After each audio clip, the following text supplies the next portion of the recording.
So, kinasal kayo. Yes. Saan naman kayo nagkakilala nitong ex mo? Sa ano po, sa simbahan actually. Doon kami nagkatagpo. Oh my Yes God. Sa po. simbahan kayo nagkatagpo din Ano, sa talaga. Yes, misa? kaya tagpuan yung ano namin, team song. Yes. Ano po, bali, bata pa ako na Anong 15 simbahan years old. yan? Ano po, Christian church po. Yan. Bali, bata po ako nun, 15 years old pa lang. Tapos part kami ng barkada-barkada kasi diba sa church, like may mga music, ganyan, may creatives, ganyan. So, part kami ng barkada ay nag-aasaran. Actually, hindi nga ako yung inaasar sa kanya. Sino? Sino ba yan? Yan. Ano ba yan? Iba pala. Sino inaasa sa'yo? Ako po yung nang-aasar sa kanya dun sa close friend ko naman.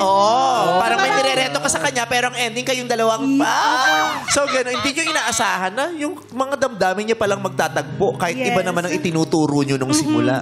Ano pala, ako pala yung gusto talaga niya. Tapos, ganda. Anong serum mo?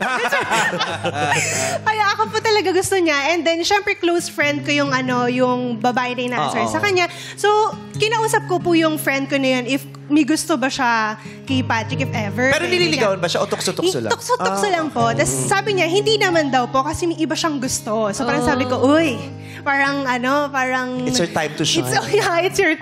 It's my time. Tapos, may one time po na niyaya ko ni Patrick na bumili ng gift para sa mga friends namin. Kasi group of friends eh.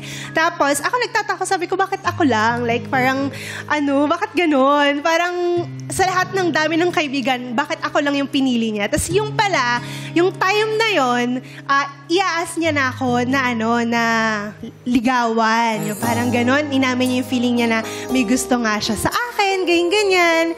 Tapos, medyo nag-back ako. Yung parang, kinabahan ako. Yung parang, uy, bakit parang ang bilis? Yung parang, so, after nung pag-uusap po namin na yun, hindi kami nag-usap ulit kasi nag-no ako sa kanya eh. Nag-no po ako sa kanya. Binasted mo? Opo, nag-no ako. Ba't mo binasted? Eh, di ba gusto mo naman na siya nung simula? Parang hindi pa po kasi ako graduate nun. Third year college. So parang, tas kakagaling ko lang sa din nun, sa relationship na mahirap. Bakit mo binasted? Eh, parang nung kwento mo, sa simula pa lang gusto mo na? Parang Nagpabebe ka? Oo, parang Why? nabilis. Parang sabi ko, since gusto niya ako, hahabulin ako nito. Hindi po ako hinabol. Like parang 3 months. 3 months kaming hindi nagpapansin ng kahit sa church na magkita kami. Hindi kami... Karma sa inyo yung mga pahabol kayo. Ganun pa yun. Akala niya kasi Oo, hindi gusto nyo rin naman pala nagpapahabol kayo. Yung ending, naniwala tuloy yung isa, di ba? Sinong luha ka niyan sa ending? Buti binalikan ka. Nagkasalubong kami na parang may mga tao pero parang kaming dalawa lang. Parang ganun yung senaryo. Parang ganun. Wala kayong ibang nakikita. Wala kaming ibang nakikita. Tapos, tinanong niya, mag-usap kaming pareho. And then, nung time na yon, nung inas niya ako ulit na ligawan ako, doon pumayag na po ako. Natakot ka na eh. Yes, diba? sabi ko parang... Baka mawala pa to. Another issue of thought. Gana naman yan. correct.